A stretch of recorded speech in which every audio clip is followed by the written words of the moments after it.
星光伴讀睇電影推國安，作者馮偉光。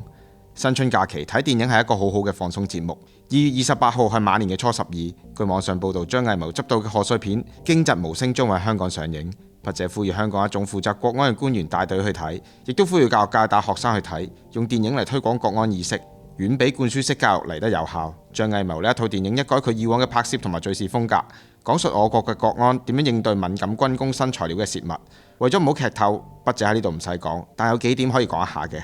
第一，電影大部分喺深圳拍攝，深圳嘅摩天大廈、寬闊嘅街道盡收眼底。張藝謀拍出深圳現代化嘅一面，亦都好切合高科技新材料喺呢度被洩密嘅劇情。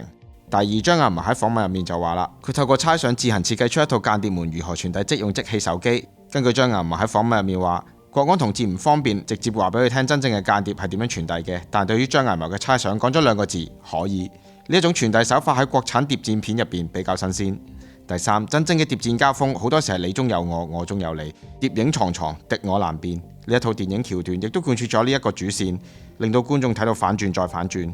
第四，國安人員通常都係無名英雄，唔方便公開露面，但我哋平常百姓可以歲月靜好，同有國安人員默默守護負重前行係好有關係嘅。間諜喺我國並唔係新鮮事，要料敵如神，早着先機，就必須要有間諜長期喺敵方嘅陣營潛伏。《孫子兵法·用間篇》總結出5種用間嘅方法。第一，陰間，利用敵國嘅普通鄉人做間諜；第二，內間，利用敵國嘅官吏做間諜；第三，反間，利用敵方派嚟嘅間諜反過嚟為我所用；第四，死間，故意向外散佈假情報，等我方間諜知道再傳俾敵方嘅間諜，由於往往會俾敵人處死，所以稱之為死間。第五，生間，派往敵國偵察之後能夠活着翻嚟報告敵情嘅人。孫子甚至話，從前殷商嘅興起係因為伊稚喺夏朝了解內情，周朝嘅興起係因為姜子牙喺商朝了解內情。由此可以見到我哋嘅老祖宗對於諜戰運用嘅嫻熟。現代情報唔單止係用人做間諜，更加係配合高科技嘅手段。2013年8月，美國特工斯諾登喺香港爆料，美國用高科技監控國民、可疑人物同埋民國嘅領袖，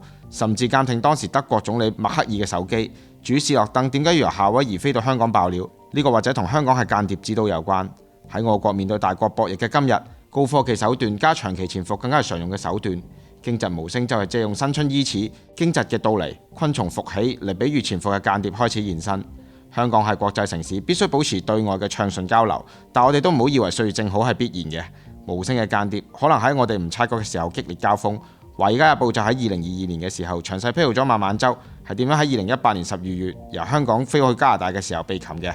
根據該報嘅報導，孟晚舟喺香港辦公室去機場登機嘅時候，沿途一直有美國特工人員跨境監視，確保佢上咗飛機，以便通知加拿大執法人員喺飛機着陸時動手拉人。美國喺香港嘅特工更加實時將情況匯報俾時任美國國家安全顧問博爾頓。當時時任美國總統特朗普就喺度要準備 G20 後嘅晚宴，而特朗普對面嘅就係我國國家主席習近平。大國領袖喺談判上嘅折衝遵咗，間諜就喺香港緊密行動。大國博弈係唔相信眼淚嘅，諜戰交鋒更加係悄無聲息，一劍封喉。